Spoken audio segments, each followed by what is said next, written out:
morning. It's Elizabeth here on the Dandysoap DIY channel. Thank you so much for joining me for another video on the home sign. Well, I have been not wanting to conform or do this home sign. I've had serious reservations about doing it. It's the trendy thing. Everybody's doing it. I figure you've seen at least 100. But then I got to thinking, what is it about it? What is it that's really, what's my reservation about doing this home sign? Well, here it is. It's not the word, guys. It's the meaning. And home to me has a very deep meaning. I'm like, to my soul, deep meaning. So, we're going to make an attempt to do this home sign. So, let's go. Started out staining our wood, and it turned out beautiful. I even showed you how to make metal letters. And then I even showed you how to make them look rusted. I even went as far as showing you how to make the wreath, the lettering, and lay it out, and the metal flower we made and place it on it. Then this happened. Well, guys, that was a total flop. Now, the husband does not like it, and neither do I. This thing is horrible. So you know what? We're ditching it, and we're going back to the craft room. So let's go. So you make your sign, and you really hate it, and no matter what you do, it just will not look right. So the great thing about painting a sign or using any kind of wood is you can rework it. So what I did is I tore everything off. I scraped the glue off really good, and then I came back to the drawing board. I have Mineral by Waverly that I have placed here that is close to the wood grain stain that I had put on this piece of wood. But then I also tested out this one, because where this sign is going is actually in my den, and my den is a blue color, very oceany color, and it has a little hint of gray to it. Well, this particular color that I'm using is an acrylic paint called by Folk Art that is a Pinnature. Color is got enough of the bluing and graying that it will look better where it's going to go. I tore it apart because my husband did not like what I had done to it, and neither did I. It wasn't suiting me, and it had that rustic look, but I ruined it with my black magic marker. And so I took everything off of it and began again.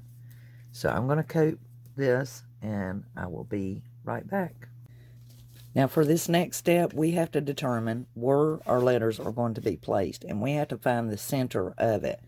So what you'll do is you'll need a pencil and probably a ruler or measuring tape. Measure the distance, the length of your board. Determine, are your letters going to flow vertically, or are they going to flow horizontally? On this particular board, I've decided that my letters will be flowing horizontally. And what I mean by that is, this board on the vertical, do you want your letters running this direction, or do you want your letters going this direction? Since I've decided my letters will be running horizontally, I have to determine where those letters need to fall. My board measured over 28 inches, and since that be the case, divided by 4, because I want 4 letters for the word home, I divided that and came up with 7 inches. So now first what I did is I took my ruler and I decided how far down I wanted to come. Do I want to go flush, or do I want to come down? I decided flush, and I marked my first 7 inches, and then from that point my next 7 inches, and so on and so forth until I did the length of my board for all 4 letters.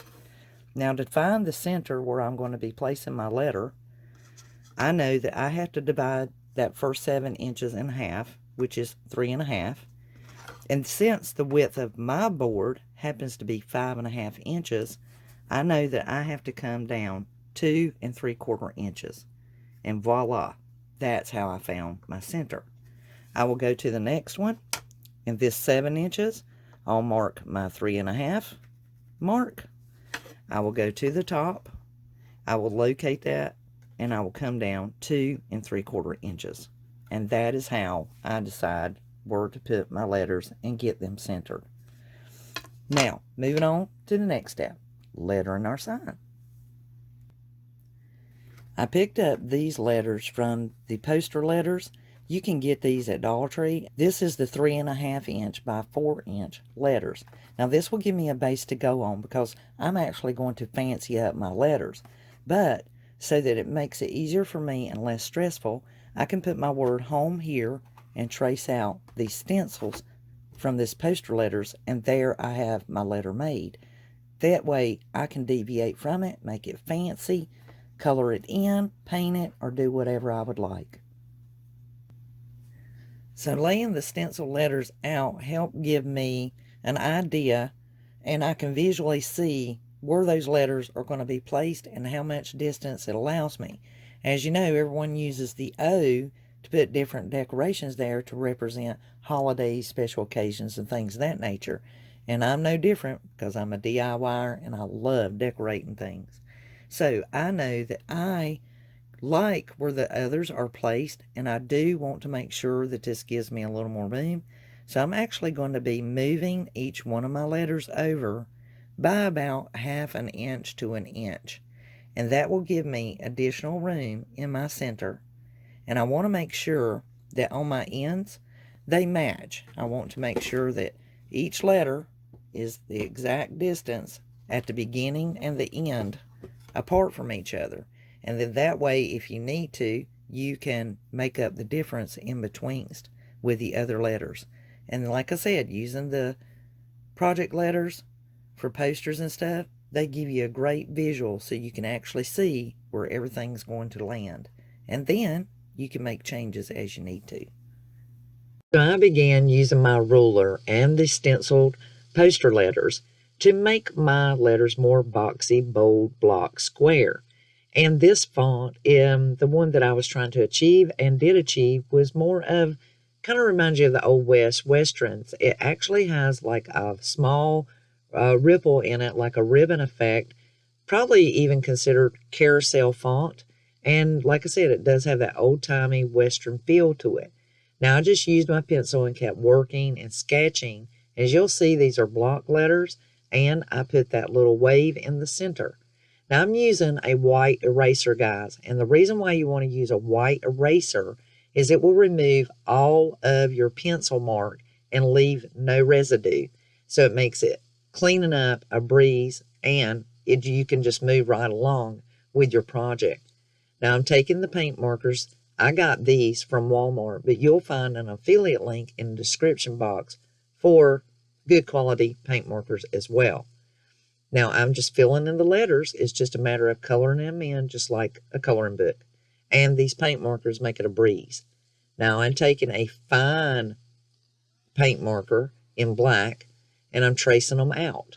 And as you can see here, that is a very fine marking paint marker, and you'll find a link to those down in the description box as well if you would like to purchase these. They make detailing a snap. Now, I'm using the white one of that set to do a shadowing effect, and I'm only doing that to one side of the letter. Now, to age my wood a little bit, I'm doing some dry brushing here, and I did actually use my black to do that with.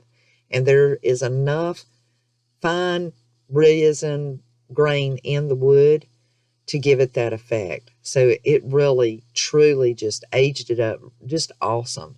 And very beautiful. And as you can see, this sign's coming together and looking much, much better. A great deal of improvement above the first one. And I think you guys will agree. Now, that wreath that we have, this is how I did it. This is a dogwood pick from Dollar Tree. And it has wire in it, so you can very easily just kind of wrap it around itself.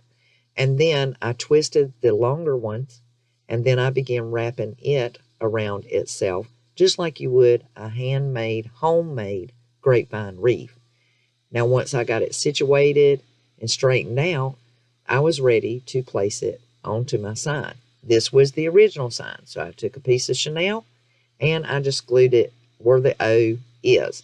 This will give me the flexibility to change my O out for seasons, occasions, and put whatever I like there. And as you can see, I just kind of bent the chenille over it.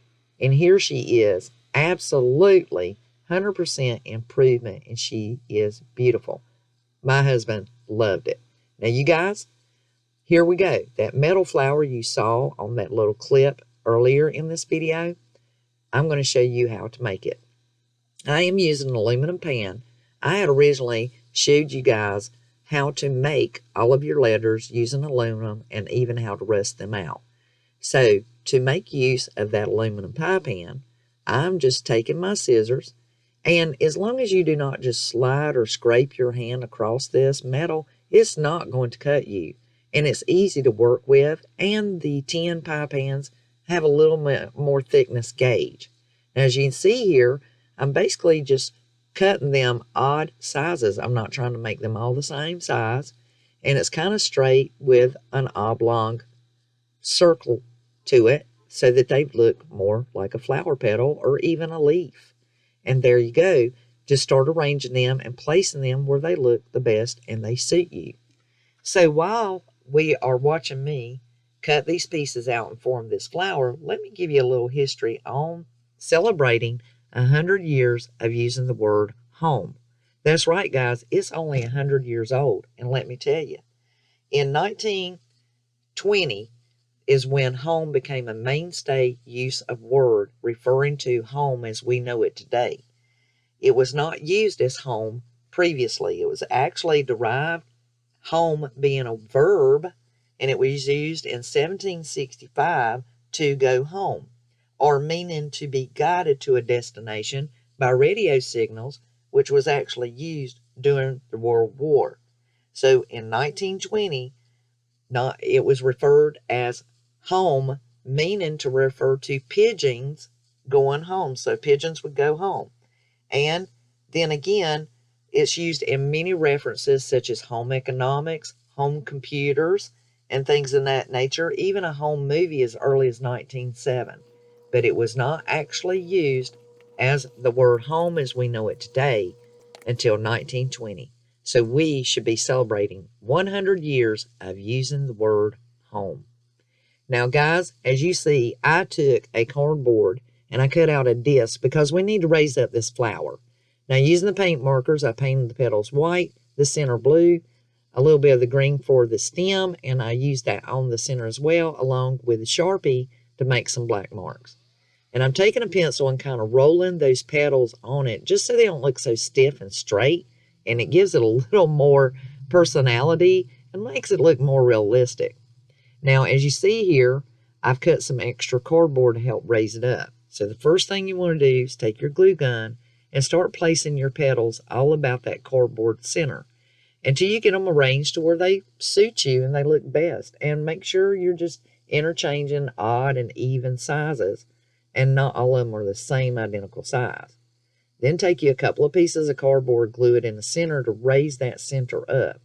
Figure out where you want to place your flower stem, glue it, and then glue your center on.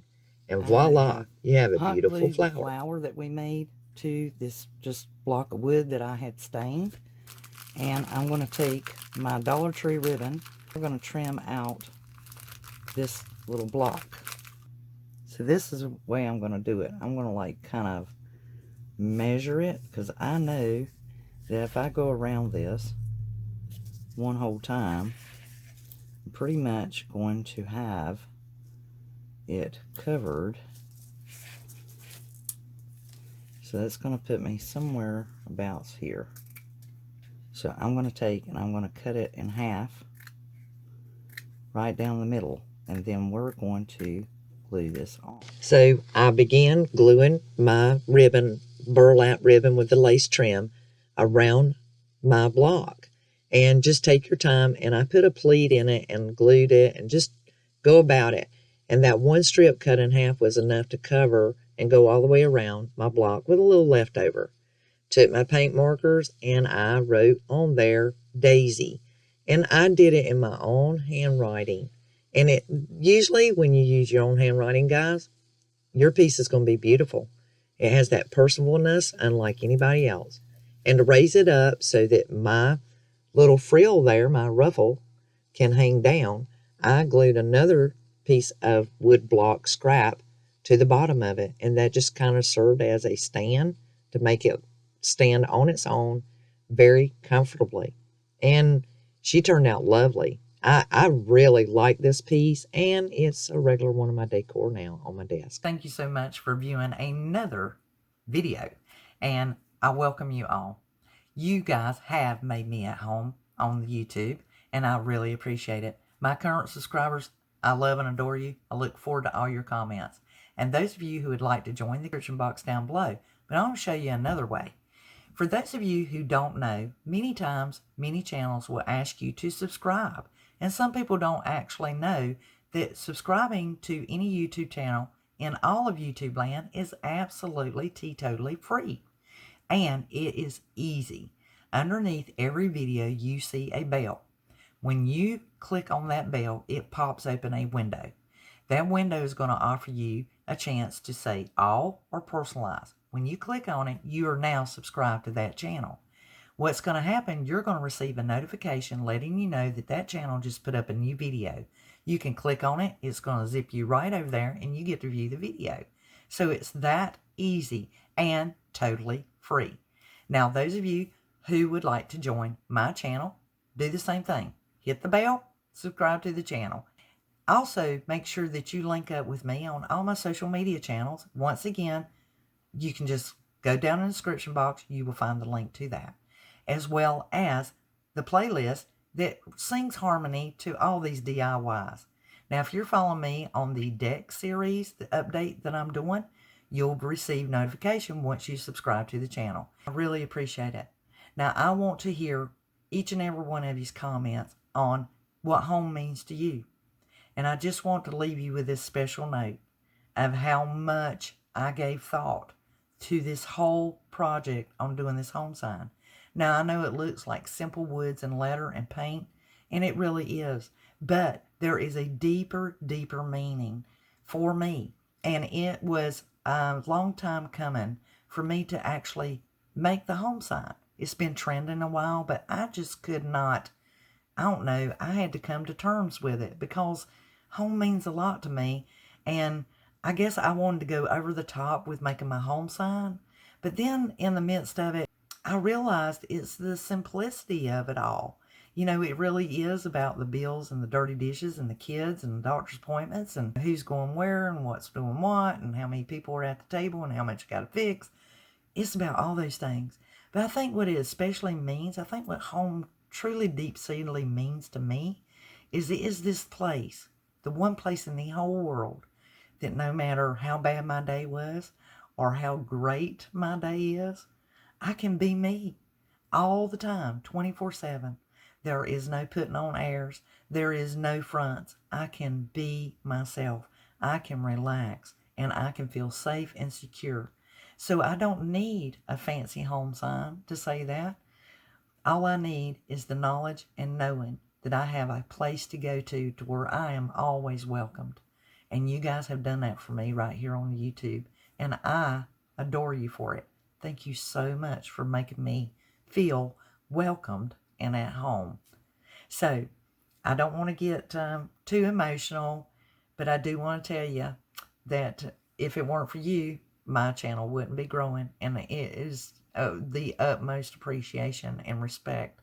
Thank you so much. I am humbled by your subscriptions and your knowledge and your watching the videos and your comments and just all of it. I am just humbled.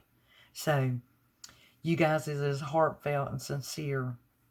Elizabeth really, truly looks forward to your comments, adores you, and I would do my best to always try to bring you new, fun projects and inspiration and have a ball. So, this is Elizabeth saying, till the next DIY, over and out. Bye, guys.